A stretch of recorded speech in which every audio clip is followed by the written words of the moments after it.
Hello and welcome to PPC Live, the podcast. I'm your host, Anu, the founder of PPC Live. And if you're used to hearing from PPC experts about how to ensure that we're keeping up with the ever-changing landscape, don't worry, you are still in the right place. Every week, I speak to a different PPC expert about the biggest F-up that they've made in their career, whether it's earlier on in their career or more recent, and how they've turned things around, because we never leave things on a defeated note.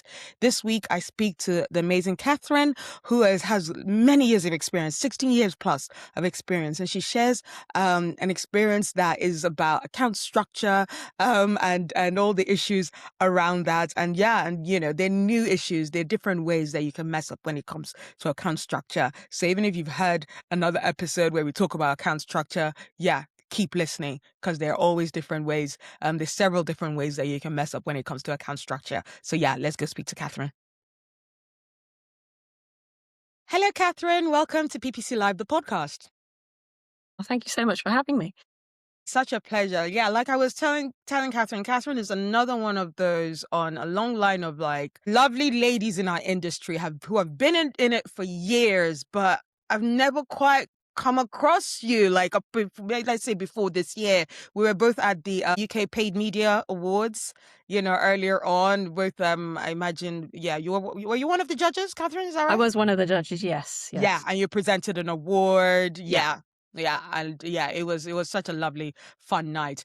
But let me introduce you to the lovely Cathryn Stormont, who doesn't just go to awards events and judges events. She actually does the amazing work. Cathryn, she is a paid media and SEO consultant with over 16 years of hands-on experience helping SaaS, tech, travel, and e-commerce brands grow through Google, Bing, AI platforms, and social ads. That's the latest one on that long line of platform that is very important. Everybody wants AI visibility, so you need someone who's good at it. She also specializes in bringing paid, organic, and AI search together into one unified strategy with a strong focus on UX, so that's user experience, customer journeys, and delivering measurable results across UK and global markets. She was also a PPC speaker at Brighton SEO last year, so that's a couple of years ago, 2024. She's been a podcast guest on Majestic and Similar Web podcasts. So she's experienced in this whole podcasting game. She's going to be confident, going to bring her best foot forward. I'm delighted to hear what she's got to say. But before we get into that fun fact, she's got a very fun fact for you. So Cathryn, take it away. So my fun fact is I have jumped out of a plane 14,000 feet in tandem skydive, I have to say. But yes, very, very scary, but very, very fun over the beautiful Mission Beach in Australia, which was amazing. That would be amazing. Somewhere like Australia doing jumping out of the plane. That's just amazing. No matter how many times I see it either on clips or YouTube or something or TV, and I'm like, why? Why are people doing that? It just looks so scary. What inspired you to do it? Had you always wanted to do it, or like someone kind of convinced you? That's something I've always wanted to do that I probably ended up convincing my husband to do. But it's one of those ones that I've always wanted to do, but I found myself doing it with probably quite, significantly younger people than me at the time. And it was, just I preferred doing that to bungee jumping. I'm a bit weird like that. Yeah, it's just one of those things. I think I was more scared of being in a tiny little plane than I was actually jumping out of it. Wow. Which is a bit bad. Yeah, tiny little plane that high up. Yeah, it does makes you feel a bit like, whoa. Either way, even in one of those nice Boeing 747 whatever planes, I'm still like, can we land? When are we landing? Fair enough. So people who are jumping out of plane, I respect your bravery, but no one is convincing me to do that. So happy for you guys. But Cathryn is one of those, again, that's on a long list of my fantastic guests who's going to share some mistakes that they've experienced in their career, how they learned from it, what the situation was around it, so that our listeners don't make that same mistake. Because, mistakes is how we grow, how we learn, how we, continue to be the best. The best of the people folks in this industry have made mistakes, and we learn the best from it. So yeah, take it away, Cathryn. What is the F up you'd like to share with us today? So there's been a few, however. I would say when I started out, my very first sort of dedicated PPC role, I was working at a quite sizable e-commerce sector and did this quite large account. It was, easy about 100 grand spend a month. My first task was to look at restructuring it, trying to tidy things up, make things work.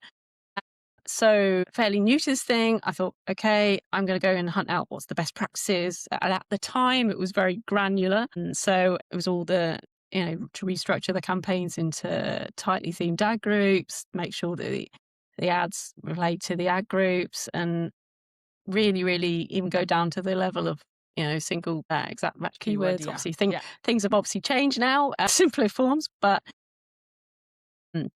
one thing that came out of that is that, okay, I'm going to do that. I'm going to look at the top forming campaigns, and I started moving keywords around, and I moved, the highest converting, one of, the top 5 highest converting keywords in the campaign that were generating thousands of, pounds a month. And thinking, okay, if I move this into a much tighter structure, it's going to get more impressions. It's going to have a lot of better cost per click. It's going to perform much better.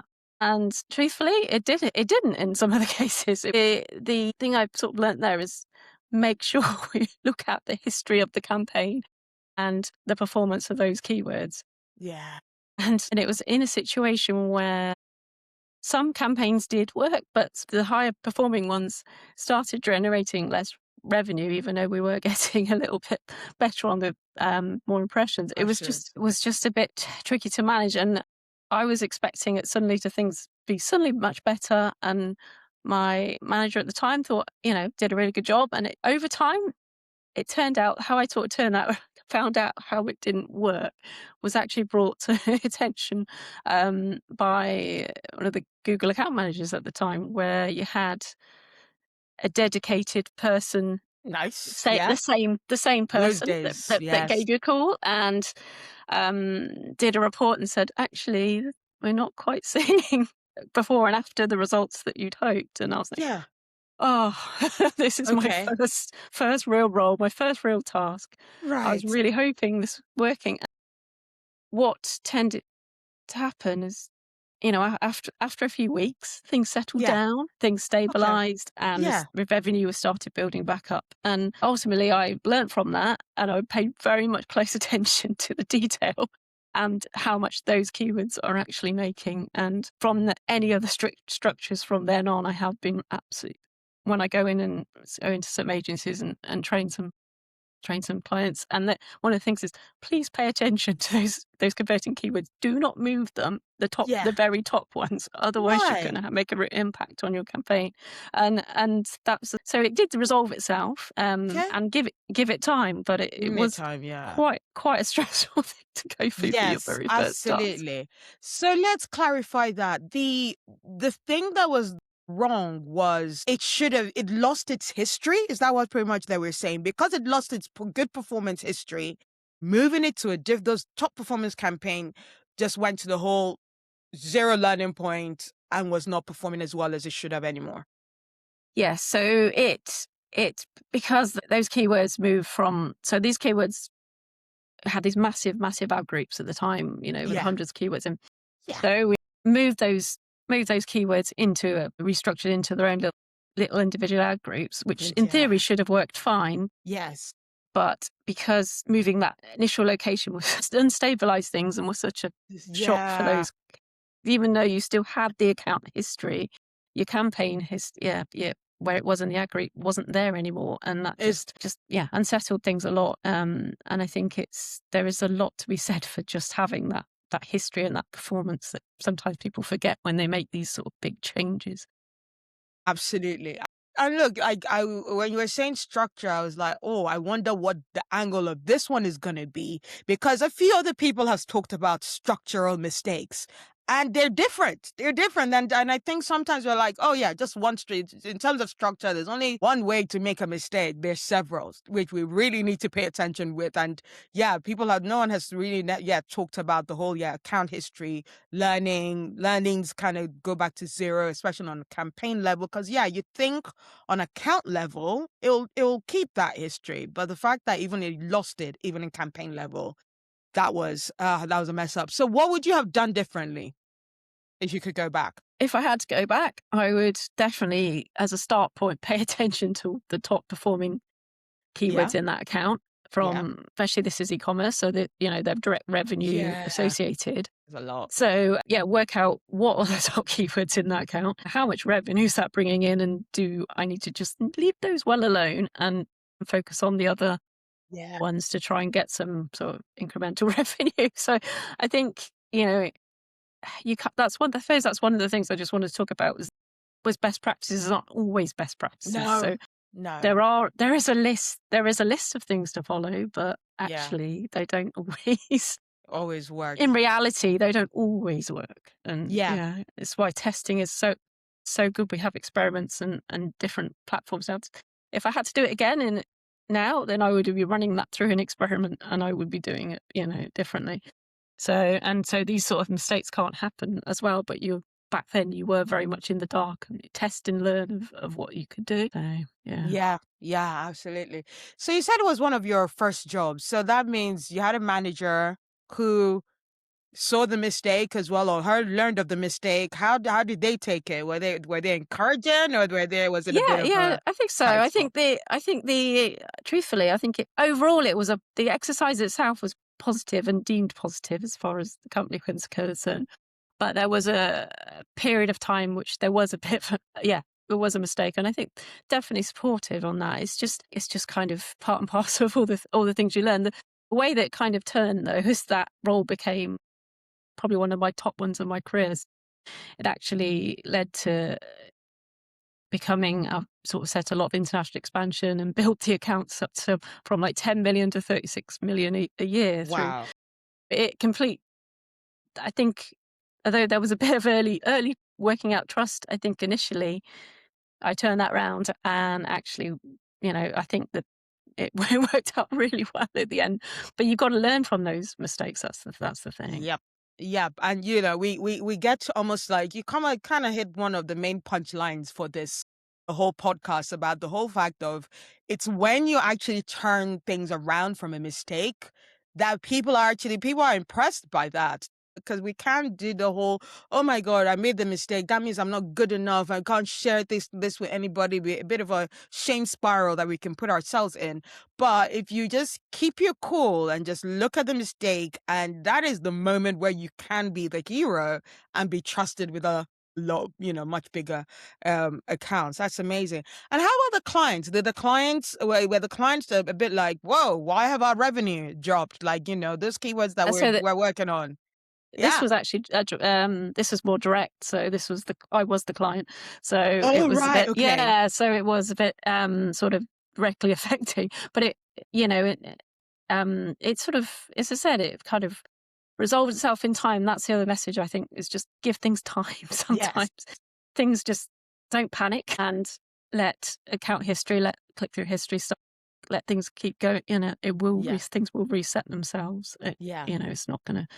That's one thing I have sort of learned. And from that is back to the really focus on, it's hard when you've got lots of clients and lots of campaigns, lots of accounts, but it's to try and isolate opportunities and look at the detail. Make sure you're looking at things like search queries and, it's all those sort of things, because otherwise you can end up wasting spend. Yeah, absolutely. And if you think about it, because you also said like it was the Google Ads manager who was like, the performance is not what you're expecting. It took a while. Do you feel like you could have caught it earlier? And what would you say that, not even, this is not about putting you in the hot seat because you've been so kind to come here. I don't want to be like, why didn't you? It's more like, for people listening, what should they pick up on early so that it's not a Google Ads manager saying that, oh, you've messed that up? What could have been picked up on? I would, doing this now, I would be looking at as soon as you made a major change like that, constantly looking at every couple of days to see how things have changed, and you're going to be reporting and trying to analyze that a lot sooner. Just any major change, you need to be on it really, and just keep abreast of what's going on. I think it's with that, certainly with that situation, I should have looked at things a little bit earlier, worked out what was going on. But I'd say that being new to things at that time and new to PPC, it was not. It's sort of learning on the job in terms of the skills to try and work that out. Actually, I really need to analyze this. This is the campaign before. This is the campaign after. What's happened? And I think at that point, I asked the account manager to provide a report, and that's where it kind of drove from. So I think one thing from that is really really stay on it. If you make changes, keep checking, because even if you do make those changes, mistakes can still happen. Yeah. Think search queries, things could show up for the wrong things, relevant things that you didn't intend to when you add a keyword, and all that sort of thing. I don't know. I had this analogy because I love analogies, and most of the time them are can be quite extreme. And I was like, it's almost like mother having a child. Those first few weeks, like they need feeding every couple of hours. You want to double check that no their temperature is on point. There's like those first few days, and that's always like how when you first create a new campaign, set a new campaign live, set a new account live. You need to be on alert. Your brain just needs to be in those first few weeks. Let me make sure Yeah, everything absolutely. has happened the way it should. It's something I always said, actually, that because one of the best practices I think is they say, okay, set a campaign, leave it for 4 weeks, and then gather the data, and then you can go from there. But I always find that the first 4 weeks are actually the most important, and Yes. just to keep checking and refining that traffic. I think if you don't do that and set things up in the right way to start with, then you could leave it a little bit. But it's just that first bit that I think it doesn't. That's what I've sort of learned from that. Is I'm really curious. How's that going? Oh, how's that going? Can I check it? That's just me. And some people aren't, and they'll just leave things, but I can't do that. And it's just have to keep sort of checking and making little tweaks, and then coming back and checking. Yeah. And with the bigger accounts, it's harder to spot these things. And there are some good tools out there to help manage all that. But and that's what's good now. You can actually have those tools will give you an overview, and even AI will give you with recommendations, and will allow you to see what's going on and help you move things along. But again, you've got to use your common sense. I think, I suppose that's what my message is really. When I was looking at that data back on early in my career, I didn't use my common sense to think, actually, those are really high revenue keywords. Perhaps I shouldn't move them. Yeah. And that's the thing I would say is just, it's, when you're looking at some of these recommendations, things like for AI, where, for example, it's recommending to convert your keywords to broad match, and think, actually, is that going to do what I wanted to do? And it's just applying that level of common sense. Absolutely.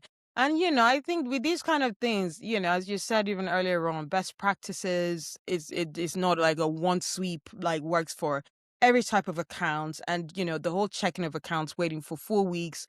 I also think it depends on what you check. Like maybe if CPC spike, pay attention to it. But then also be like, as something else outside of the account happens, like you'll know the importance of paid search, SEO, and all the different channels that could affect it. So maybe it's that, so you don't necessarily need to panic, but it's good to be aware, so that if something is wrong that you did was a settings thing that you weren't supposed to have done, you will also catch that as well. I think it's a balance of checking, but also not necessarily being worried and not panicking as it's settling in, but also know that be checking it in those first few days, so that if anything has gone wrong, you'll pick it up, you'll be the first to pick up. It's a bit of a balancing act, isn't it? Yes, definitely. I think it's like I say, it's hard to do if you've got lots of you've got lots of clients. I've worked agencies, and I know that when there's lots of clients to Yeah. deal with, it's impossible to get to everyone. But if Yeah. you've just launched something, you better just check Yeah. it at least the next couple of Yeah. days. Yeah. Absolutely. And how did it make you feel? Because, early in your career, you made, this is one of your first mistakes. Like, would you say, did you beat yourself up a bit, or were you a bit more confident in like, oh, look, let's just find a solution? I think, you do beat yourself up, but I think I was, yeah, confident to find a solution. I think I wanted to. One thing I do is you try lots of things, see what works. If it doesn't work, then I try something else, and that's how I ended up in lots of fields and lots of sectors. And I think it's with this, it did, yeah, it did make me feel okay. Maybe I should have done things differently. But then I thought about it and thought, actually, I'm just following. I haven't done that bit before, so I'm just following what I think is recommended. And okay, perhaps that's not. Let's go and find a solution. Let's Yeah. give it some time, and it did solve itself out, and it turned into a really big account, and it was successful. So it just depends on. You just got to learn from. You can't take it to heart too much because things No. do happen. So Yeah. yeah. And how about if someone has just figured that, yeah, they put an account live or did a restructure a couple of weeks ago and they messed up the performance of their best performing keywords, and they're looking back and they're like, God, how do I get through this? What's your advice to them?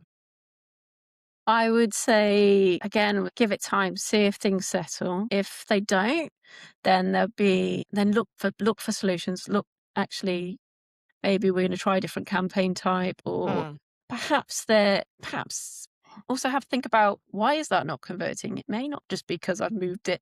It may be seasonality. It may mm, be something else affecting it. Unless you're doing a exact A/B test, you're not going to necessarily know. And that's sometimes that people jump to the wrong conclusions because they haven't thought about the bigger picture and what's happening. Sometimes it might just be it's holiday season or something that's yeah. bringing it down.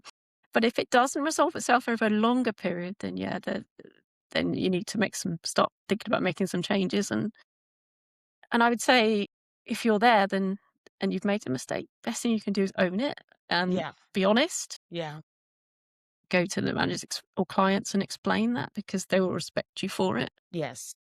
Definitely. I think it's when you do that and you try and don't do that and you try and get around that, then that makes it a lot harder, and you get stuck in various situations. It's best just to be honest in these things, because mistakes do happen. Yeah, yeah. Honesty is a big thing. That's several of our guests have said that. Like, just because hiding it does not make you look good at all. And just thinking that without telling anybody, you're going to try and fix it all. So don't do that. We're going to now go on to talk about, like, in a moment we're going to talk about other mistakes that you've seen from, like, let's say, audit accounts. But before we go into that, what's one last final message you'd like to leave our audiences with, about that mistake, about that story, about how you recovered and turned it around? I would say, just don't panic. Mm, Things are resolvable. It's just a case of just letting things settle. And if you need to make some adjustments, then talk talk to your managers, talk to your clients, and see what you can do. absolutely. Okay, now what if I like to call, like, a fun part of the show? Other people's mistakes, and how, like, in 2026 you see some things that just makes you go, why? How is this still happening? Do you have anything in mind of like, mistakes that you're just like shocked that you see, especially when you're auditing accounts or when you're taking on a new campaign, taking a new client on? Yeah, what have you seen? One thing I see quite often when I'm sort of auditing or even when I take new things on is that the client thinks their campaign's going really, really well. The reports are all good. And then you kind of dig into it, and it looks like there's getting lots of conversions of the keywords.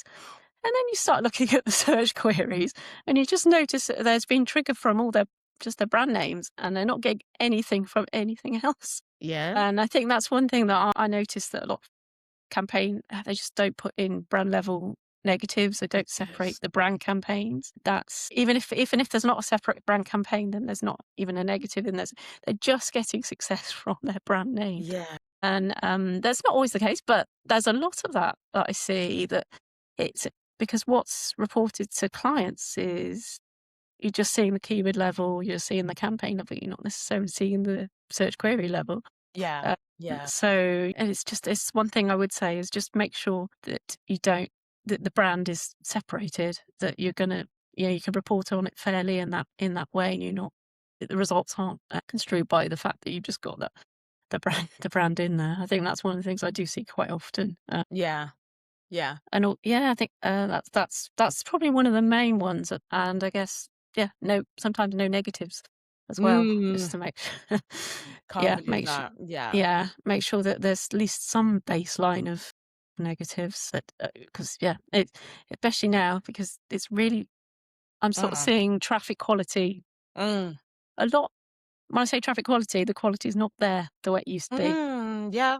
It's No. just not. It's not. I mean, I love PMAX. I talked about that. Yeah, I love all that, but it's just so many variations now with the broad match, with PMAX, Yeah. that you can't, with phrase match and exact mode variations, you can't control it the way that you had. And so I think that but on the plus side of that, you can see lots of opportunities, you can get volume, and I really like that. But because of that, it's really important to have more negative management, I'd say. That I think, Absolutely. yeah. In terms of that, in terms of the, people only seeing brand performance from the brand keywords, what's your take on people bidding on brand? Because there's a bit of a like the divide sometimes. People are like, what's the point? Especially if you're on SEO on it, you're showing for your SEO brand. What would you say? What's your advice on like whether people should bid on brand or not? I had this quite a lot over the years, Okay. and I think actually my take's always saying, yes, you should bid on it, because it's taking the whole page. I'm always focused Mm. on, with the SEO, with PPC, Yes. maximizing that whole page, and the effect of, if that ad's not there, then your competitors are going to be. Yeah. And I think I've done tests, we've done tests where we've taken off brand, and it does impact. It's just having that all those visually more touch Yeah. points in the space. And I think, Yeah. what you can see more than ever is competitive bidding is really quite aggressive sometimes, and Mm. it's important to be there, I think. How about if it's not a competitive space? Because some people will argue, well, it's not a competitive space. When people bid on my brand, when I search for my brand, I don't see, any other brands showing up. Even in those cases, you'd say still be there? Less so. However, I still think that it should be there, from the point of view that you've got, if you're still scrolling down that page, you've still got, Yeah. it's Yeah. still there a couple of times, and there's proven studies that show that conversion rate is better Better. with both of those. However, there are exceptions. If you're on a Okay. tight budget, Yeah. or you need to try and streamline things, then yes, you could test without it. I'm quite about offsetting PPC and SEO, and Mm. working out where there's, where best to spend budget. So it's about, there are exceptions to that, but generally I'd say it's a good place to be. Good place to be. Okay. All right. And how about like how we are using like the whole AI tools and how we get AI to assist us or do the work for us? How are we getting that wrong? What are the mistakes that you think people are making? I think sometimes it's too easy to just switch everything on and Mm. accept things. Now, I think it's brilliant in the way that you get recommendations in terms of keywords to add, or match types and things, and it's great to just accept those. But Yeah. again, just use your brain and see, Yeah. actually, are those going to help me? And the mistakes I sort of see happening, particularly, is around where people enable ad copy to automatically change, AI Okay. to write ad copy.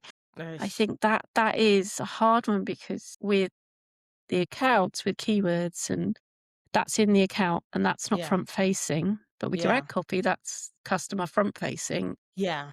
If AI get that wrong, you're in trouble. If you come across with the wrong message, or something doesn't quite read right for your business, then that will impact it. And I think I'm not saying that can't. I think using AI to write the ad copy and things like that is nothing wrong with that, but actually having it to make automatic changes. Mm. Just keep a very close eye if you are doing that. And that's what I would say. Yeah. Yeah. Yeah. How about like using it for like creatives, especially like image creatives? Are you a pro or against that? I think if you haven't got the resources to devote to creating good imagery and things like that, then there are is some benefit to it. Yeah. But at the same time, you want things like that to be natural, and Yeah. you want to make sure that they do seem natural. So it just depends on the output. Yeah. But I would say, yeah, I'm not as I'm a little bit against it, I guess, in the sense of at foremost, it'd be better to have something that you've created. If you are budget constraint, there are needs for it.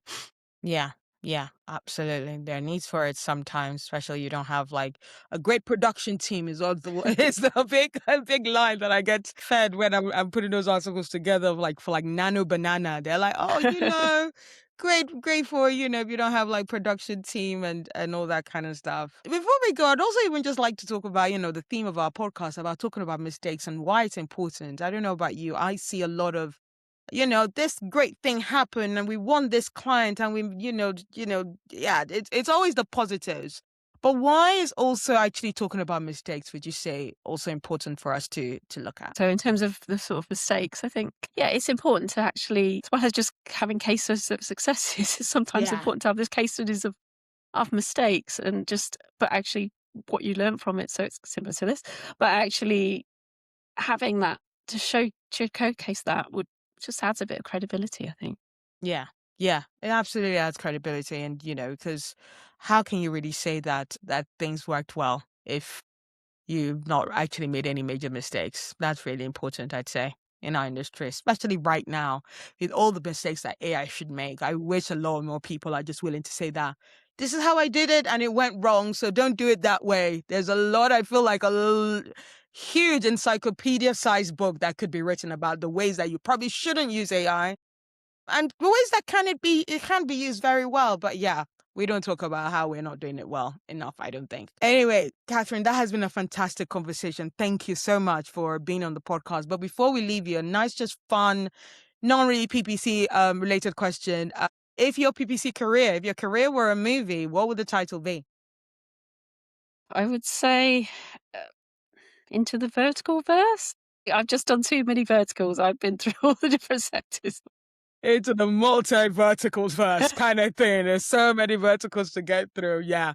Yeah, no, I know. I do feel like when I was working agency wise, I was like, how am I gonna choose which to specialize in? I don't really feel like I want to. And yeah, I did a lot of skipping around as well. Which is your favorite kind to work on? E-com or like lead gen?